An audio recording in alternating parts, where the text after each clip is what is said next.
I'm so glad you could join me for some virtual cooking again.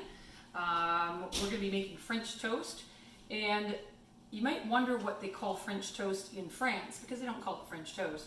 They call it pain perdu, which means lost bread. It's bread that's maybe a little bit dry, you don't want to eat it anymore. You can also toast it to make it that way. This bread here I'm going to use is a little bit dry. This one is pretty soft still. You can use any kind of bread. Whole wheat bread, 21 grains bread, French bread, sweet bread. You can use a cinnamon swirl kind of bread. Whatever you want to use, it'll work. Homemade bread, it all works. So I've got some slightly dry and some moister bread over there. These are the tools that we're going to be using today. We have a 1/4 teaspoon measure spoon, 1 teaspoon measuring spoon, 1 tablespoon measuring spoon, fork, knife. I'm going to use a fork to whisk. I don't really need a big whisk because I'm using a small bowl here to whisk the eggs. We need a glass measuring cup for liquid measurements. And the ingredients we'll need are cinnamon, nutmeg, sugar, and you can use regular granulated sugar or powdered sugar or brown sugar even if you want to. Eggs and milk, 2%, 1%, skim, whatever you want, whole milk, whatever, and vanilla extract. So to get started here, we're going to, my hands are all wet here still. We're going to mix the dry ingredients first so that they're all mixed together. It works a little bit better if the spices are mixed in with the sugar. Oh my gosh, this is hard to open. Okay, so I need, of the cinnamon, I need 1 tablespoon, or no, 1 teaspoon, right? There we go. I need 1 teaspoon of cinnamon. There we go. I need 1/4 teaspoon of nutmeg. That's level there. I need 2 tablespoons of sugar. So I'm going to dip that in there and just kind of shake it off until it's nice and level. And I'm using this recipe because it most closely resembles how I make them. You can skip the spices if you don't want to put spices in there. See how I'm kind of mixing this in together so that the cinnamon is mixed in with the sugar. It makes it easier to dissolve into the liquid instead of having it float in big clumps on top. So next we're going to put 4 eggs.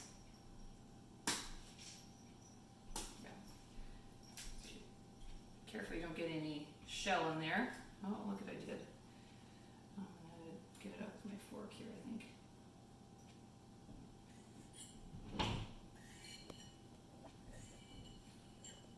Got it. I'll put that in my compost. 1, 2. There, that one broke a little bit better. You remember, when you break them, you want to give them a good hit on the countertop and then put your thumbs in the crack and pull them apart so that the egg comes out. Gets less goop on you, and generally you get less cracks of eggshells in your stuff. So give it a good whack on the countertop so that you've got a nice good crack. Put your thumbs in there, push and pull it apart. That was a nice clean break on those last 2. Here we go. Need some paper towel. Pause it. We also need 1/4 cup of milk. Like I said, I use this recipe because it most closely resembles how I make it. Check that I'm at the 1/4. Again, 1/4 is a 1 with a slash and a 4. It's the equivalent of 2 ounces.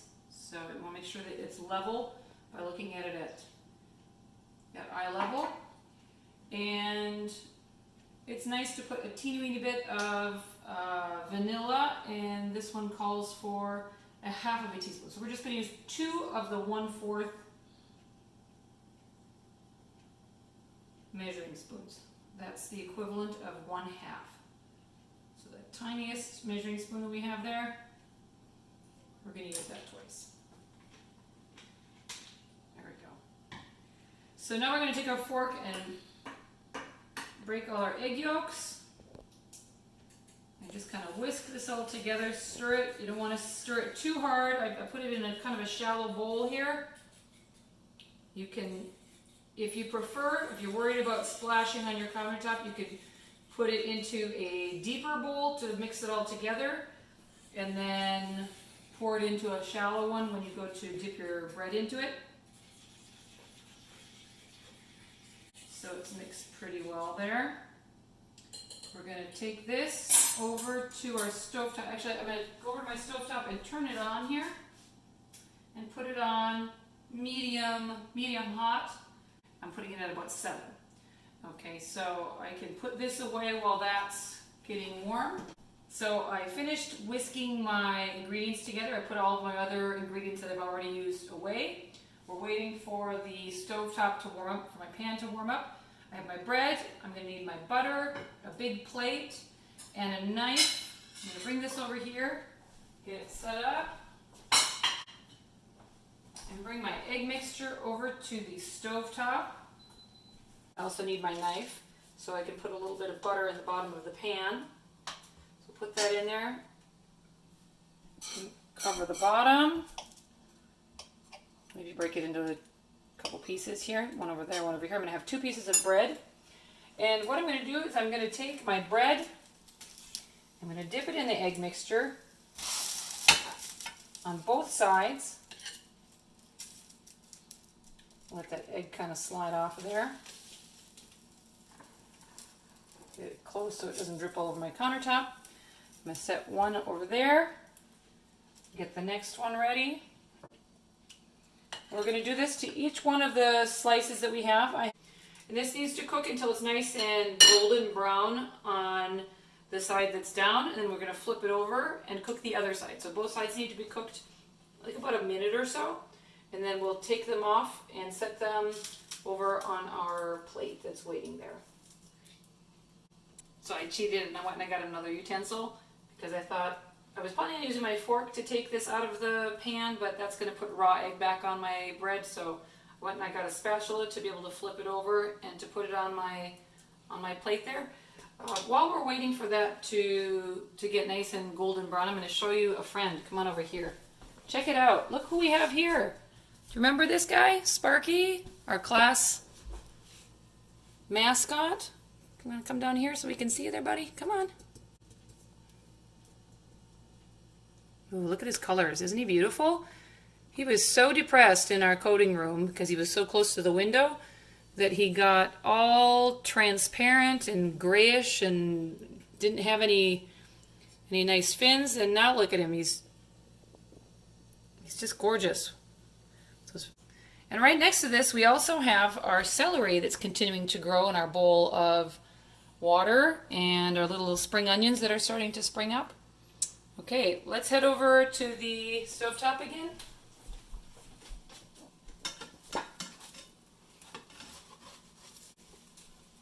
There we go. Maybe turn it up a wee bit. So if you want to cut your video, if you want to pause your video, you can do that at this time while you cook all of your pieces of bread. Again, you need to dip them in the egg batter. Make sure that they get egg on both sides, everywhere. This is the end piece, so it's a little bit drier, and this was from that loaf that was a bit dry. I can let it sit in here for a little bit while it's waiting to cook, and that will help make it a little bit more moist.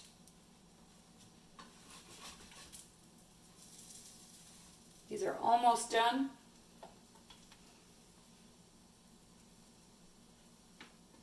Okay, I'm going to check the other side. Oh, it's starting to get nice and golden. See how it's nice and golden down there? That's nice and cooked. We're going to flip this one. Oh, look at that one's looking really nice there. And we want to remember to put a little bit of butter back in the pan so that the next bread can get nice and golden as well. If this one is done, go ahead and set that aside. I have a little bit of that egg mixture, looks kind of like scrambled eggs on the bottom, so that we don't end up with a bunch of burnt egg. I'm going to scrape that off. There's something fell back there. I'm going to put that in my garbage.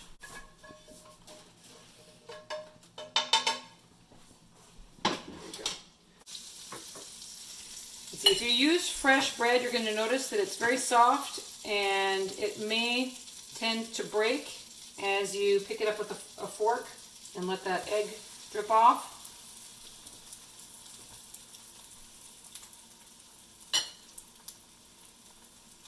This is probably going to cook a little faster than that last one. It's a little bit warmer now.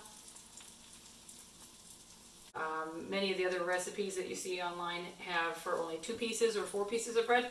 I like to make it up ahead of time, and then if what we don't eat at breakfast that day, we can put in a plastic bag or a Ziploc baggie and stick in the freezer and then eat on another day. You can either stick it in the microwave and warm it up for like 15 seconds or so and check it, and then another 15 seconds, or you can put it in a toaster and warm it up as a piece of toast. So that one is done. See how this one's doing. This one is really soft, like I said, because it's fresh bread. Now it's looking nice and toasty on the back side there. It is, you're going to find that the bread that's fresh is going to be a lot softer than the bread that's dry.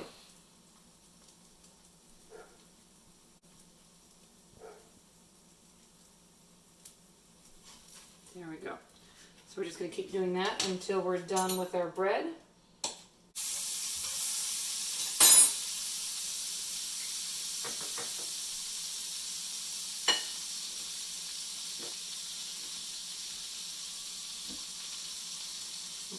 Oh, those eggs really want to grab on there, don't they? Very thick. Oh, goodness. Whoop.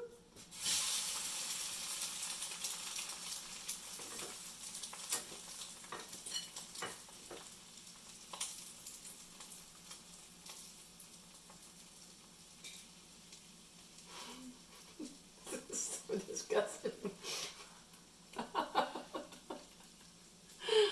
Oh my goodness.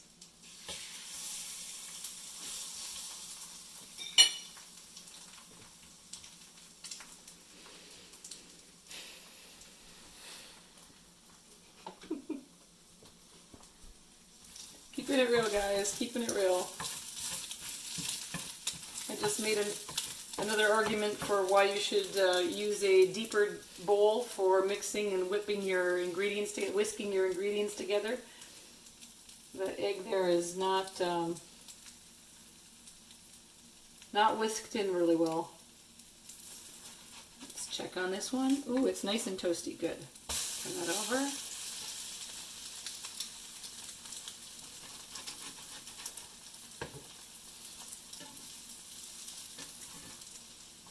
And this one is too.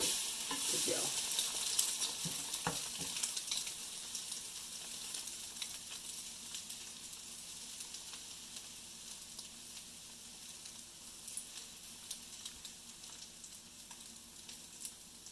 Again, I've got a little bit of that egg mixture on the side. I'm going to gather it to a spot over on the side.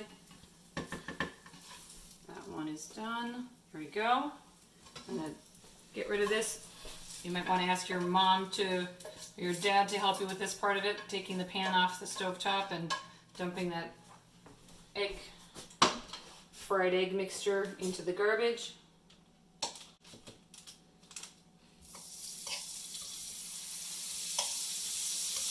Gonna dip our last 2 pieces of bread. Look at that, it's perfect.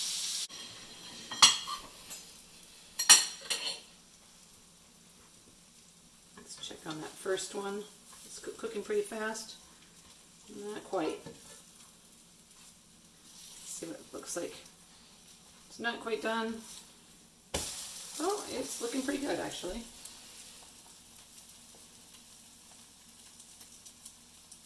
Check on this one. Well, that one's pretty good too. Here we go. We're done with our 8 pieces of French toast. And we're going to make sure we turn off the stovetop there. Yep, that's good. Maybe set it over there to cool off. You can use powdered sugar or put more butter on them or put maple syrup on them. If you like honey, you can use that as well. Some people like to put like a berry sauce or berries, fresh berries on them. We usually just put a little bit of maple syrup and a little bit of butter on them. but fix them up however you want. Hope you have a great day. Enjoy making your French toast, and we'll see you soon. Take care.